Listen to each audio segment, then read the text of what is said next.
It looks like a classic environmental fight shaping up in Tennessee. Whitewater rafters battling the giant Tennessee Valley Authority's plans to divert the Ocoee River. Ocoee River Council Director David Brown. The Ocoee is of more value as a recreation resource in the summer than a 19-megawatt source of hydropower. The fact that TVA and the environmental impact statement admits that net annual benefits won't be noticeable in power rates would indicate to me that some small measure of use of the river for recreation would be even less noticeable.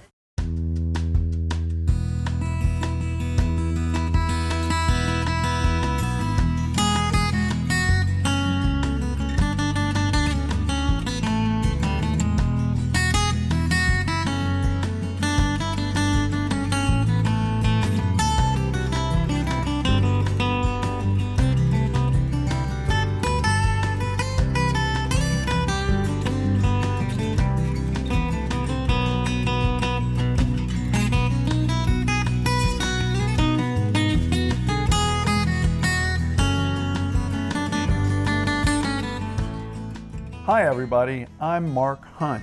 In this episode we'll be interviewing David Brown, well known in the whitewater community as the person who saved the Ocoee River. That was through his work leading a successful grassroots preservation effort in the early 1980s. We'll be hearing some of David's stories about the earliest days of paddling on the river and about that 1980s battle for the future of recreation on the river. After we recorded this interview last fall, David went on to publish his fine book, Whitewater Wars, that covers the Ocoee story, along with an equally interesting one about his experiences later in the 1980s, leading a similar successful effort to protect whitewater recreation on West Virginia's famous Ocoee River. If you enjoy this interview, you'll love his book. David has a knack for getting himself into the middle of some good stories, and he's even better at telling them. Whitewater Wars is sold on Amazon in both electronic and paperback editions. The fight at Ocoee was all about the future operations of the Ocoee No. 2 hydropower project. And I think you'll understand David's story better if I provide this quick primer on how the Ocoee No. 2 system works. Ocoee No. 2 is not a typical hydropower system that relies on a tall dam and a reservoir. Ocoee No. 2 is a diversion project. Here's how it works. At this 30-foot tall dam, which is the location now of the put-in, nearly the entire flow of the river is diverted out of the natural river channel and into a wooden flume.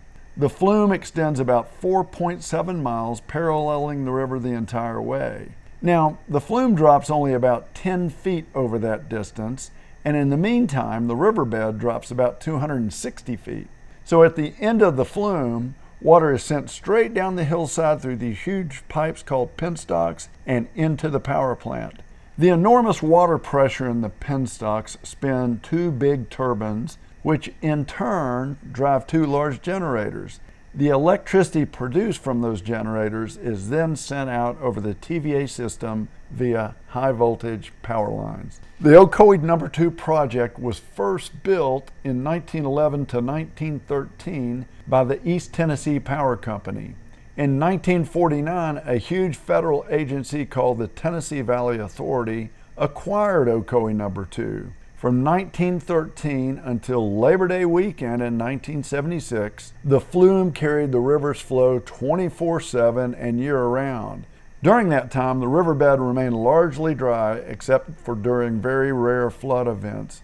Of course, there was essentially no whitewater recreation during that time, but on that 1976 weekend, TVA shut down the flume for extensive repairs. And voila! Water was back in the river on a daily basis for the first time in decades. Immediately, with these restored flows, kayakers, canoers, and rafting companies flocked to the Ocoee because its powerful Class 3 rapids proved to be some of the region's very best whitewater. My interview with David turned out to be a bit more of a conversation than an interview, and that's because I have a role in this story as well.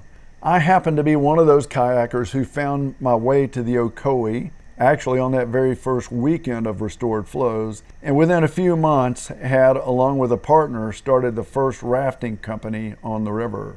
I and many others worked actively in support of David's efforts in the following years in the battle for the Ocoee. As I said, David is a great teller of this story, so let's go straight to that conversation. Labor Day weekend of 1976, Roger Scott and Bill Chipley and I had paddled it, and we were hearing rumors about what had happened with the flume line and the power plant. Talk about what really happened, what TVA's decisions were, and what happened then. Well, the flume line was shut down that weekend, and water returned to the riverbed really 365 days a year, as long as they were generating from upstream. And that's when paddlers really started flocking to the river. Of course, you started your rafting company, and in '77 there were about 7,000 rafters on the river, and plus some private boaters. Yeah, and it really spurred some interest among kayakers. Right. And people would drive here from Everywhere. Pennsylvania and Ohio and a long way to come paddle. And TVA started evaluating reconstruction of the flume line and the power project. The first thing they did was to get the project registered on the National Register of Historic Places, which ensured that it would be rebuilt to 1913 specifications using yellow pine and the original construction specifications. And if you're interested in the most efficient way to generate electricity, that might not have been the best idea. No, not really. So they had to do an environmental impact statement, and they did scoping. There were a lot of paddlers having input. That was most of the input, frankly, were paddlers concerned about the future of the river. And then they published their final EIS in '78, where they proposed a number of scenarios, one of which was 84 days of water releases. And so everybody kind of felt like there was going to be some paddling after the project was finished. But then when the board met to reauthorize the project in an official decision, they dropped the bomb that any paddling would require strict reimbursement for the power that's lost when water was returned to the riverbed. So if they're running water down the riverbed, it's not going through the flume line and then not going through the turbines at the power project. Well, my memory of how that went down was the initial indication from TVA was, hey, you guys don't have anything to worry about. There'll be water in the river.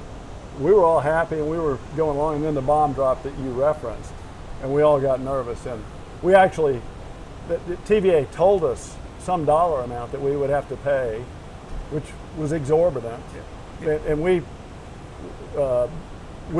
had actually approached Congress about appropriating the money instead. I mean, TVA said, well, if you can get Congress to give us the money, then... Yeah, it was $5 million. I think you actually made a statement at a congressional hearing at one point. Yeah. And, but it obviously did not have support from even the congressional delegation in Chattanooga, because it never made it out of committee. Right. And so we were faced with the prospect of losing the river altogether. And you know, nobody really understood at the time what was going on, and there was no campaign in place to save the river. Outfitters were obviously somewhat organized, but still not really organized with an effort directed to save the river. And meanwhile, the river was becoming more popular.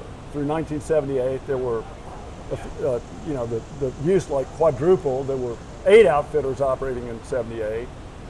Yeah, I think it was 15,000 people on the river in '78. By 1980, it was over 50,000. And on the kayaking front, what was interesting to me, this was the dawn of the plastic boat era as well, meaning kayaks and canoes were more durable than the earlier versions before the Ocoee. And so you could go out and run over the rocks or run into rocks. You'd have a boat that would last you years. You wouldn't have to repair it. And that made kayaking more accessible. The nature of the rapids on the Ocoee, bigger waves, deeper channels, really much more fun kayaking than most other rivers we were accustomed to in the South. And the constant availability with water in the riverbed, dam controlled from upstream, added to the popularity as well. So, a class 2-3 paddler that might live 2 or 3 hours away could come here just about every weekend, and skills would build very dramatically. So that really added to the popularity in the paddling community, I think, and it's what brought you here, actually. Oh yeah. Talk about your if you learned to paddle the Ocoee, you could paddle the Grand Canyon through the Colorado River through the Grand Canyon. And you were one of those kayakers that kind of fell in love with the Ocoee from a distance. You were living down south of Atlanta, I think. Yeah, I was I'd lived in Augusta, Georgia, and moved to Washington State and came back in 1980 and started paddling again. And that's when I discovered that the flume line construction was about to begin. Right. And but nobody seemed to know what was really going on. And that's when I approached Bill Miller. But the thing about paddling is, in a way, that was the era of the birth of play boating. Right. And so, especially with the plastic boats. And so you would spend hours and hours on the Ocoee just in play spots, doing enders and pop-ups and pirouettes. And some people would park and play. I mean, that's how the term got its name, I think. Park on the side of the road and go down to the Slice and Dice or Double Trouble or Hell Hole. Right, yeah. But Bill, so you and I bumped into each other on the river one day. Yeah, Bill Miller had told me that he was a president of Tennessee Valley Canoe Club. He told me that I should meet you, and so we met at Double Trouble, and I kind of gave you my little spiel about organizing a broader effort, and you were a little bit skeptical, I think, at the time. And I was among the outfitters. I had done some work organizing it. Yeah. It's kind of like herding cats. Outfitters, a friend described, are like marbles that bounce off each other continually. Right, yeah. And so, we weren't really the most natural group to organize and do something. But David, I remember you, after we met and had our first conversation, you weren't willing to give up. You're a tenacious fighter. You're not afraid. You showed up at my house. I was there cooking a meal for 20 raft guides.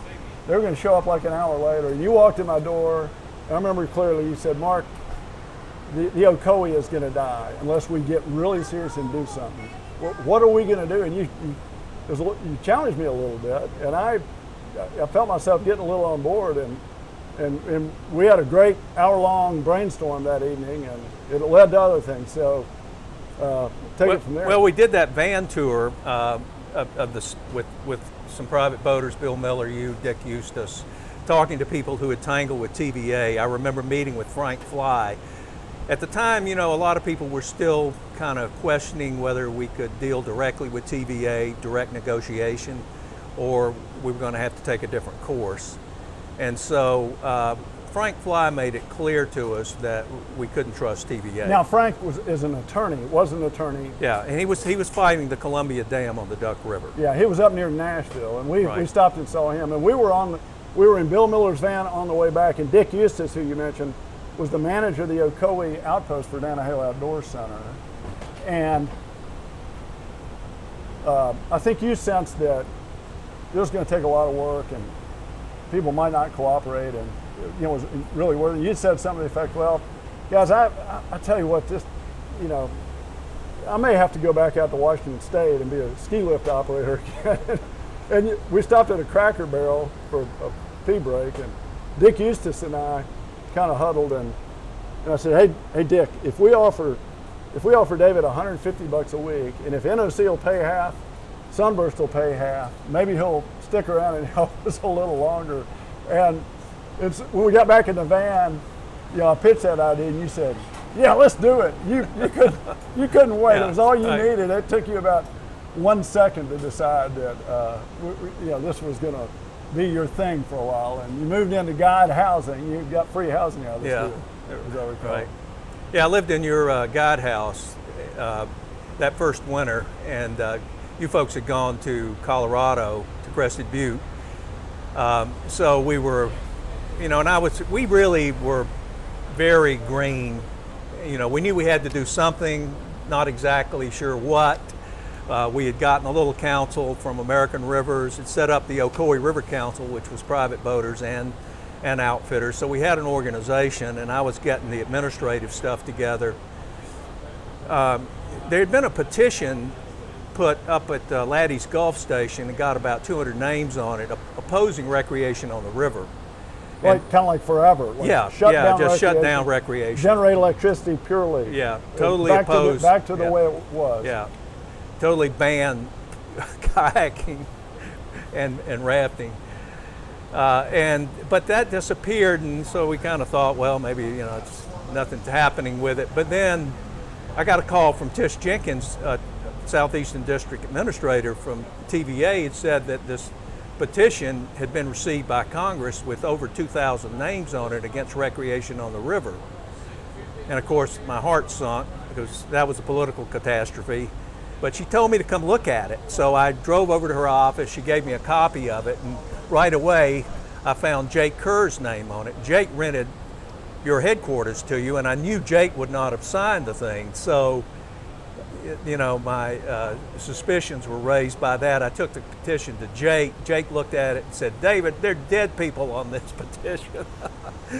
And so Jake got mad, immediately jumped in his car and went to the Cleveland newspaper. And so it blew up in the newspaper, and TVA started a, quote, investigation.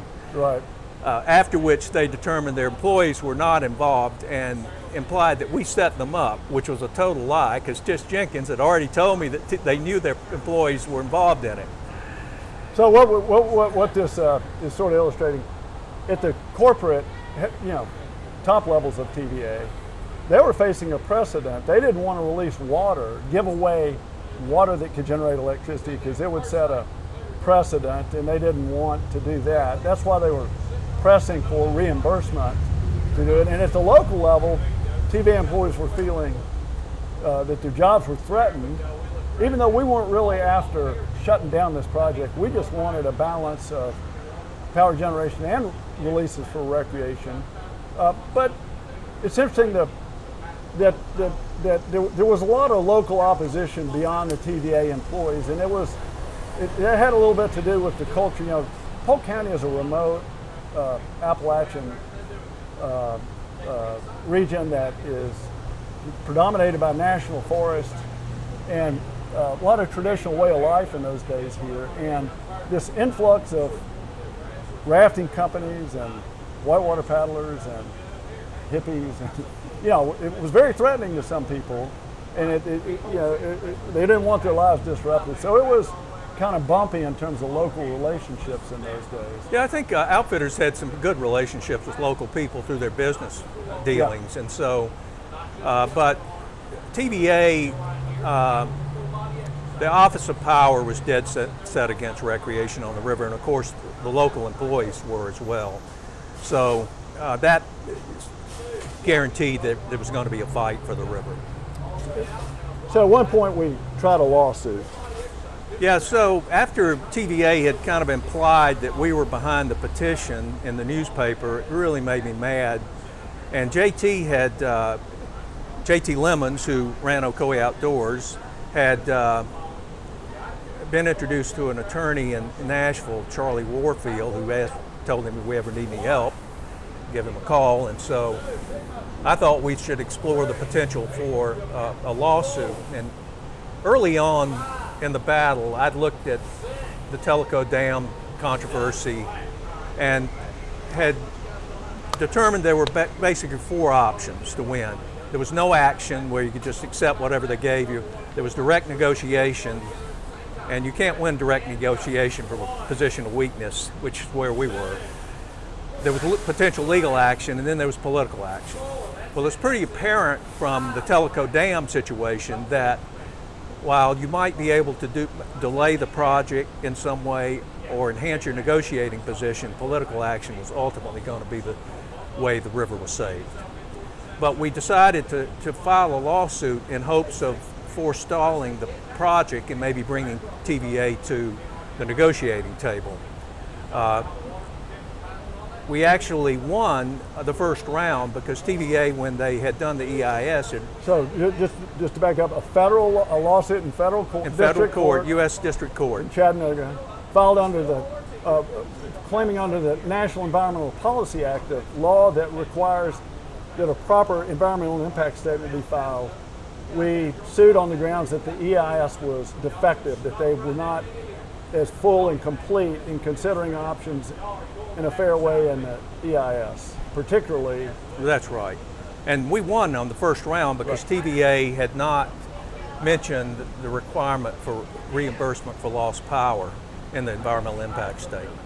And so the judge, Frank Wilson, required TVA to reconsider, and but he didn't stop the project. So that pretty much meant that our negotiating position was probably not going to be enhanced by the lawsuit. Right. The one thing it did do is it really elevated our stature, because prior to that, we were really just a ragtag group of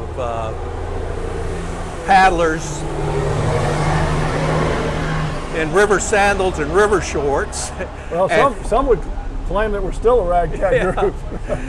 And TVA certainly didn't really take us seriously. Right. And until we filed a lawsuit. And we got tremendous media coverage. And the interesting thing evolved is that a lot of the reporters who had covered the Tellico Dam issue and had become disaffected with TVA by their strong-arm tactics there started covering the Ocoee battle and giving us favorable publicity. But we knew then that the only action we were going to take was political. And so some of our first public relations and political efforts, talk about those. Well, we had some backing at the state level and even at the federal level. Governor Alexander, who is now Senator Alexander, had run the river, done a commercial for Tennessee Department of Tourism with Jerry Reed around '79. That played all over the Southeast, opened the floodgates for the river. And it was obvious they were having a great time. So, we sensed we had some support at the state level, but you had to figure out, you had to convert that into action, and there had to be a plan and a strategy. So the original proposal from TVA was to get money from Congress, and that had been rebuffed. So we had to build political support, and I drove around in my car to every Chamber of Commerce, County Commission, Tourism Board, with getting resolutions passed in favor of the river, and we got it every time. There was not one time we were denied. Everybody supported it. So the Ocoee had a lot of political support, and that's the way we built it. And there was a lot of engagement by outfitters, or I should say engagement of the customers and guests of outfitters. Big letter writing campaigns. Most outfitters actually had tables set up with pens and papers and envelopes, and the outfitters paid the postage, so we would beg our guests as the trip finished to write a quick letter to TVA, and they would do it in their own words, and we'd say, here, we'll seal the envelope and put the stamp on it, and that was... Yeah, I would go around at the end of the weekend and pick up the letters and mail them. Usually we'd have 200 or so. Yeah. But over time, that helped. In fact, I got a call one day from TVA guy saying, why is Claiborne Pell from Rhode Island calling us about the Ocoee? Senator Pell. Yeah, Senator Pell. U.S. Senator Pell. So it had broad reach, and that was the critical thing that I recognized early on is, at the time, private boating was fairly weak politically, and there was no way that just private boaters alone were going to be able to save the river. It required a coalition, and the outfitters brought rafting customers and had the funding that was necessary to at least put up a good fight. And to be clear, your roots were as a private boater. I mean, you love Yeah. kayaking and you still love it. Right. Matter of fact, here, you're in your early 70s, I'm in my early 60s. We're going to maybe get on the river here in just a while, but my partner Bill and I started our company as kayakers, but I think you're right about the influence on the economic benefits of the outfitting industry on tourism, and the organizing capacity of outfitters was really important Well, it was essential to the win because we, both the political constituency, and we were fighting the mantra that hydropower and power is always better than recreation. And so we had to have significant economic impacts at that time to compete successfully. So we've got these petitions going. We've got a lot of grassroots support building in the community. We're getting a lot of press, a lot of endorsements, as you said. But we had some local events. Yeah, we raised money and helped coalesce support by having river festivals. We had 2 Ocoee River festivals, both of which were great successes. The second 1982 one and 83, I think. 81 and 82. 81 and 82. 81 and 82. And so those were great. But then the Sixth Circuit decided against us on our lawsuit, and we were back almost to point zero in terms of a solution. Now, JT and I had been running around the state capitol one day, and he said, let's go over and see Tom Ingram, who we knew from the river trip. He was Governor Alexander's chief of staff. And so I said, okay. Governor Lamar Alexander, now U.S. Senator Lamar correct. Alexander. He was governor at the time. And he was a very popular governor Yeah. and very effective. Right. And so Ingram came out and he said, hey guys, let me tell you something. You got to get directly to the governor on this issue. So we had been meeting obviously with everybody else, and there were a lot of platitudes, but no real action being taken. And the governor at that point had been rafting maybe 3 times? I think once or twice. Once or twice. That I know about.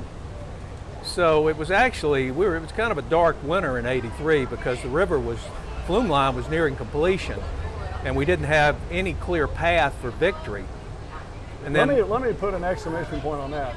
On Labor Day weekend, the Saturday of Labor Day weekend, 1983, the flume was completed. They diverted water into the flume once again. The riverbed went dry. The outfitters were literally out of business on that Saturday. Exactly 7 years to the day after TVA began putting the water back in the river to repair the flume. And so we were desperate. Everybody was desperate. Well, what had happened is back that winter of '83, I got a call from a guy out west, Jerry Mallett, who told me that Alexander was going to be doing a river trip on the Colorado River through the Grand Canyon. Governor Alexander, same. And so he said, I'll hold a spot for you on the trip. He was organizing the trip. It wasn't a political trip, it was really a fundraiser and a vacation trip for the governor and his family. And so I jumped at it, of course, and it cost me $600, drove out and got on the river. The governor was not on the first half of the trip. He came in on the second half, and I was walking down Bright Angel Trail toward Phantom Ranch when I met him, and I introduced myself, and I saw his jaw drop to meet somebody from Tennessee, in the depths of the Grand Canyon. And so and of course he'd been getting a few letters about the Ocoee. Yeah, he'd actually gotten more mail about the Ocoee than any other issue during his administration. And so he knew the issue well. And but it was a pretty interesting trip, and I write about it in my book, The Rafters and the River Trip That Saved the Ocoee, because it was the pivotal event that led to the solution. Not so much what we talked about on the river, but his commitment that he made one night or one day at lunch to call Senator Baker, who was Senate Majority Leader at the time. Senator Howard Baker, who, as you said, Senate Majority Leader at that point, went on to be a cabinet officer in the Reagan administration, and very memorable politician. It was kind of interesting because if you think about it, the stars just aligned for a very brief period. Had Baker not been Senate Majority Leader, and he was only Senate Majority Leader for 2 years, and at the right time, this would have never happened. And so he came up with a plan to provide a reimbursement to TVA for lost power. And and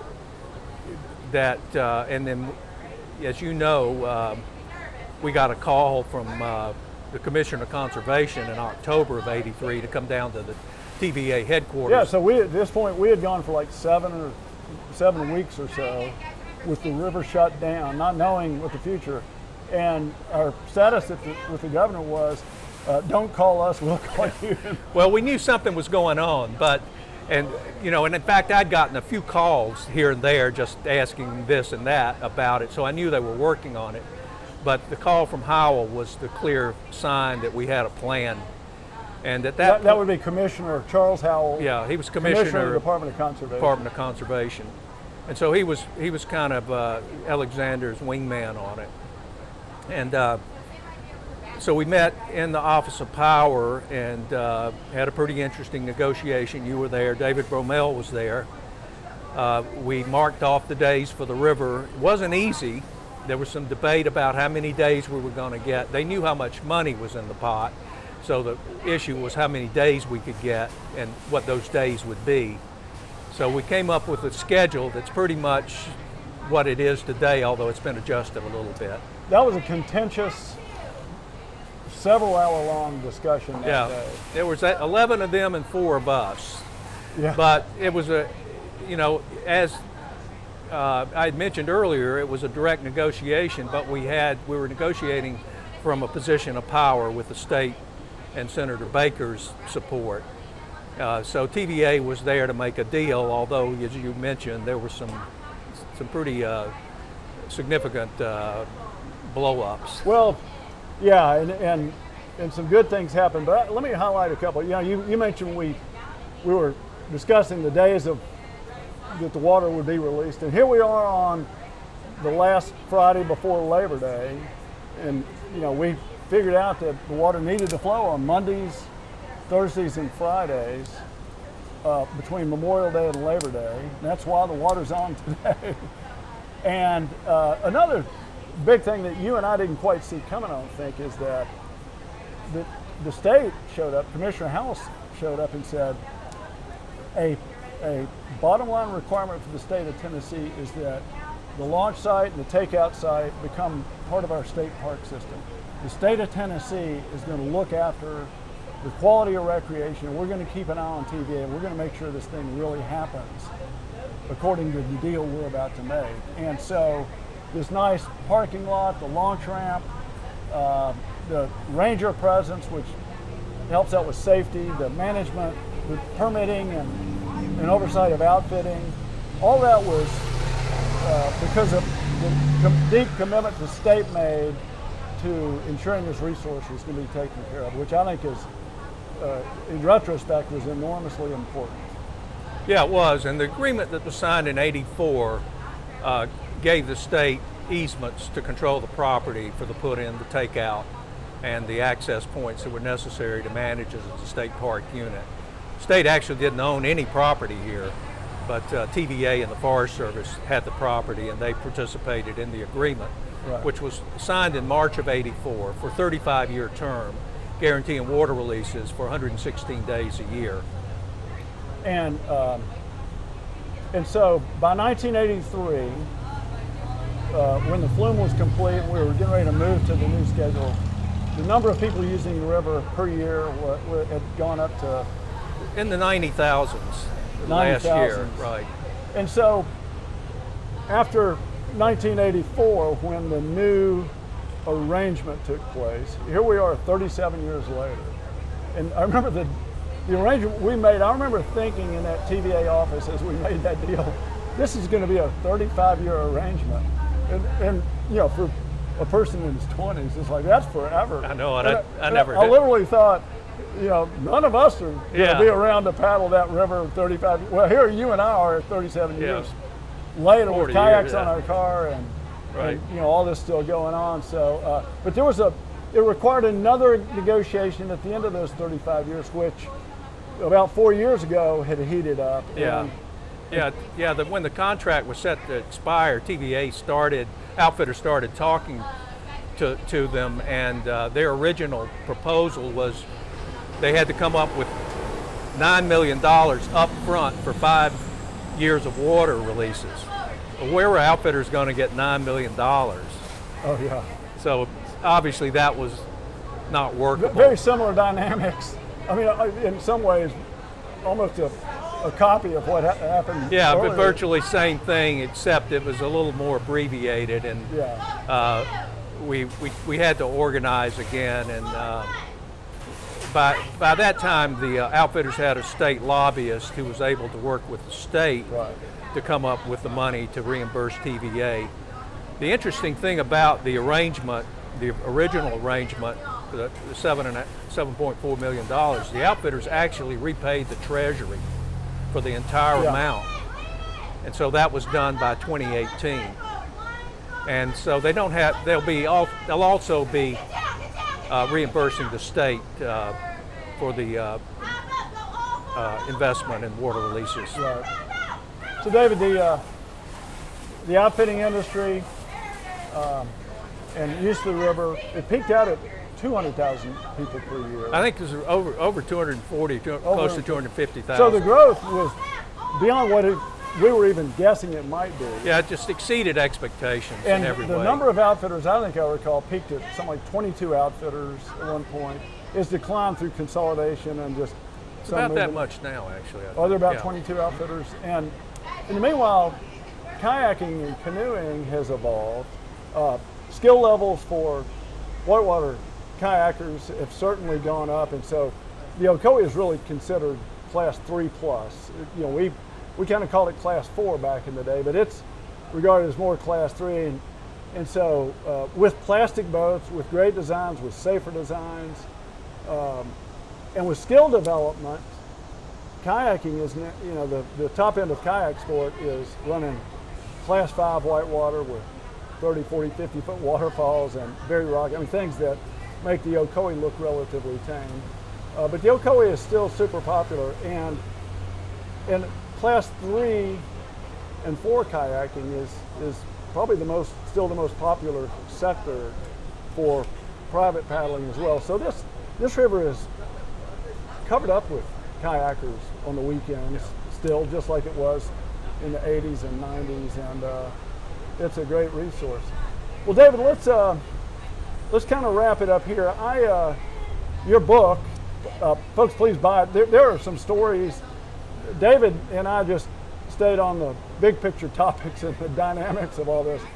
The best part about this book are the anecdotal stories of life in Polk County, the bare knuckle fights with TVA. And the entertaining things that happened, the funny things. There were a lot of funny things that happened. Oh yeah, like there's a raft guy named Smoke who set up a booth at the Ocoee River Festival, Smoke's kissing booth. Right. None of us could imagine anybody wanting to kiss Smoke. Well, they paid more not to kiss him.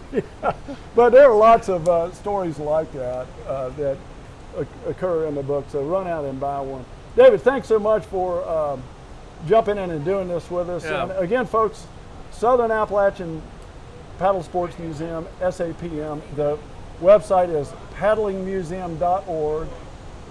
This interview, lots of other interviews with notable people in the history of whitewater in this part of the country. Hope you found this and those other ones entertaining. So David, Well, thank you, Mark. let's go get in the river. All right, sounds good. Thank you.